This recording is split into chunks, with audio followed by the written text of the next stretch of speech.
নমস্কাৰ সকলোকে স্বাগতম জনাইছো মেট্ৰিক হায়াৰ সেকেন্ডাৰী পৰীক্ষাক লৈ আহি গল কেবাটাও নতুন SOP মেট্ৰিক হায়াৰ সেকেন্ডাৰী পৰীক্ষাৰ্থীৰ বাবে জাৰি কৰা হৈছে কেবাটাও নতুন নিয়ম কেটা নাজানিলে বিপদ হ'ব পাৰে নিয়ম কেটা জানিবলৈ হলে ভিডিওটো শেষলৈকে চাওক আৰু চেনেলটো সাবস্ক্ৰাইব কৰি দিয়ক ইতিমধ্যে SF বৰ্ডৰ ফালৰ পৰা মেট্ৰিক হায়াৰ সেকেন্ডাৰী পৰীক্ষাৰ্থীৰ বাবে 36টাকৈ নতুন SOP জাৰি কৰা হৈছে মেট্ৰিক SSৰ পৰীক্ষাত তন্নতন্নকৈ চলোৱা হ'ব তালাচী পৰীক্ষা কেন্দ্ৰত ঘুমাওতে প্ৰতিগৰাকী পৰীক্ষাৰ্থীক তালাচী চলোৱা হ'ব তন্নতন্নকৈ পৰীক্ষা কেন্দ্ৰৰ নিৰীক্ষকৰ বাবেও কঠোৰ প্ৰশাসন জাৰি কৰা হৈছে মোবাইল ফোনৰ ক্ষেত্ৰত নতুন নিয়ম জাৰি কৰা হৈছে পৰীক্ষা হলৰ ভিতৰলৈ নিৰীক্ষকেও নিব নোৱাৰিব মোবাইল ফোন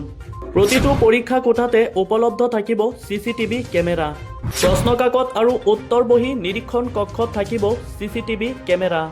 একমাত্ৰ পৰীক্ষা হলৰ ভিতৰতেই নহয় পৰীক্ষা কেন্দ্ৰৰ বাহিৰে ভিতৰে সকলোতে থাকিব CCTV কেমেৰা উপলব্ধ পৰীক্ষা কক্ষৰ পিছফালে বন্ধ থাকিব সকলো দুৱাৰ খিৰিকী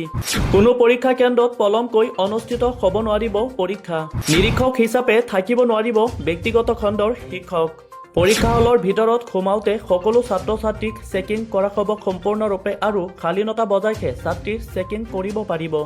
এইবাৰ ইংৰাজী অসমীয়া বড়ো আৰু হিন্দী ভাষাত ছপা হ'ব প্ৰশ্নকাকত এইবাৰ পোনপ্ৰথমবাৰৰ বাবে জিলা প্ৰশাসনে পৰিদৰ্শন কৰিব পৰীক্ষা কেন্দ্ৰ প্ৰশ্নকাকত ফাদিল প্ৰতিৰোধৰ বাবে কঠোৰ হ'ব এইবাৰ শিক্ষা বিভাগ 10 ফেব্ৰুৱাৰীৰ পৰা 27 ফেব্ৰুৱাৰীলৈ অনুষ্ঠিত হ'ব মেট্ৰিক পৰীক্ষা এইবাৰ 1046টা পৰীক্ষা কেন্দ্ৰত 4,38,565 গৰাকী পৰীক্ষাৰ্থী অৱতীৰ্ণ হ'ব 11 ফেব্ৰুৱাৰীৰ পৰা 16 মাৰ্চলৈ SSৰ চূড়ান্ত পৰীক্ষা